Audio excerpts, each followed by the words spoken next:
Day number 61, legs, and the first day of our upping the calories in our regimen. So for our first morning meal, we have our Eggos with syrup, chocolate chip Eggos with syrup. Since I'm not working out till tonight and doing legs, I have no pre. I actually don't even take pre on workout days. I don't take pre on leg days, so I will be enjoying a 16-ounce cup of coffee, water with my breakfast. That'll sip on throughout the morning to get me through this early morning work session. Then my second meal is going to be peanut butter and jelly with a hearty amount of peanut butter, because the peanut butter is where you're really going to get the protein and the calories. So double up on the peanut butter, man. Lay it on thick. That's where you're going to get your calories and your protein. Then for my third meal, I got my mashed potatoes, chicken, gravy, corn, and cheese. And at 1 o'clock, we will be adding a 1,000-calorie shake. I finally did the calculation. I figured I better do this on this one. So with whole milk and 2 servings of the weight gainer, that's 980 calories you're getting. So I'll be adding 2 of those in. That's roughly, I'm gonna round up on this one and say it's 2,000 calories. That's 4 Big Macs that I'll be adding to my regimen. 4 Big Macs. If that don't put it on, nothing will. So all that on top of everything. I mean, maybe to some of you guys, this is not a lot of food. Keep in mind, this is my morning meals. So another thing I want to note, everything is timed out and regimented. That way it helps you stay consistent and it gives you a pattern. Patterns are important, just with your workouts. So everything I do, my meals, they're all timed out. For example, 5:15, I got my first meal. Then when 8 o'clock hits, boom, I go to my second meal. Then by 11, boom, I hit my third meal. This shake's gonna be a 1 o'clock shake. Then, excuse me, when I get home at 5 o'clock, anywhere between 4 and 5, usually more or less 5, I have my fourth meal. And then I have my fifth meal anywhere between 7 and 9. And then there'll be a shake before bed.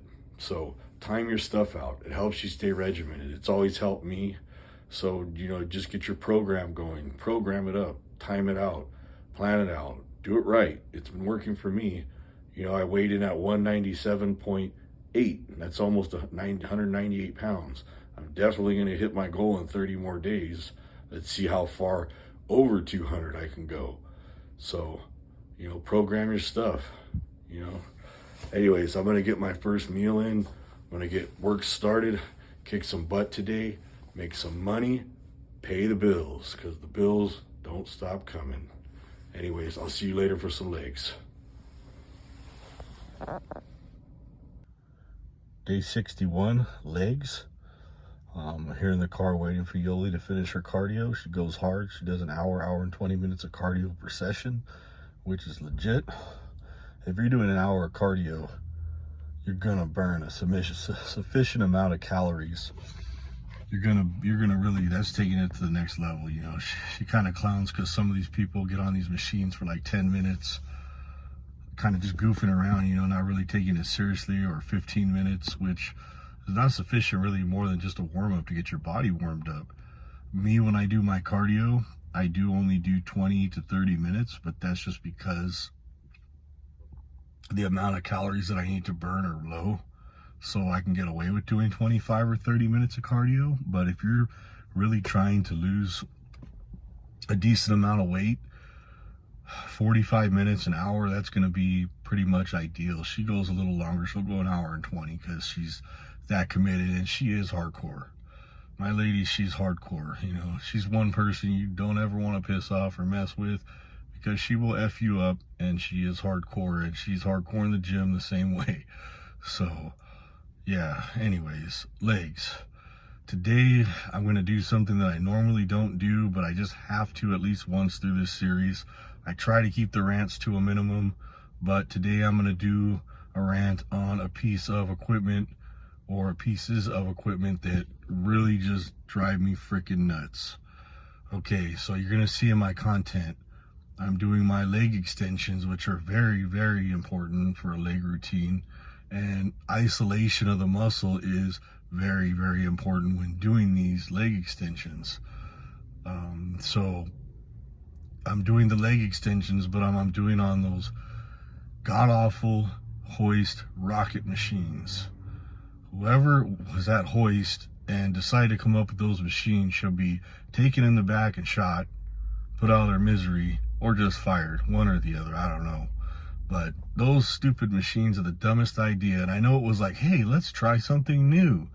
We'll make a machine that moves when you move. Stupid ass mistake.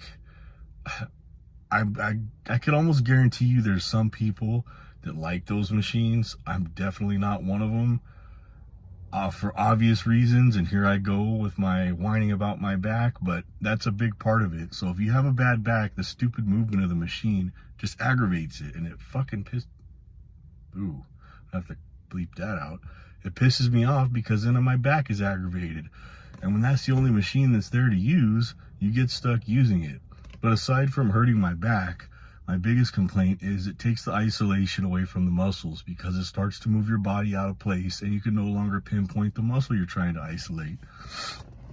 So those Hoist rocket machines are the stupidest waste of money these gyms have ever put their money into, and shame on Hoist for making them, because they're a piece of crap junk machines, in my opinion.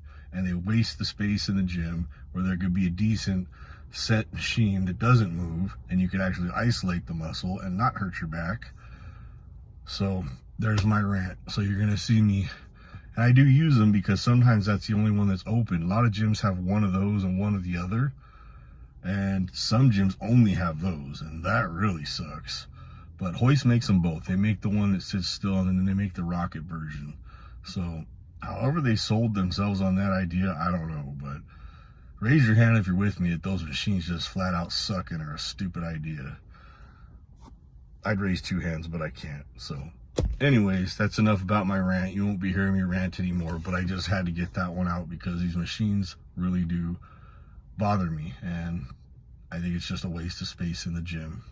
So let me know if you agree or disagree. I'd like to hear if you like it and why you like it, as opposed to why I don't. So let me know. For me, like, after I use one, I never feel like I got sufficient enough, my set doesn't feel complete. It feels half-assed. I feel like I really didn't get a good burn. I just can't quite get it on those machines. So anyways, enough about that. I'll see you guys tomorrow for some arms. Take it easy.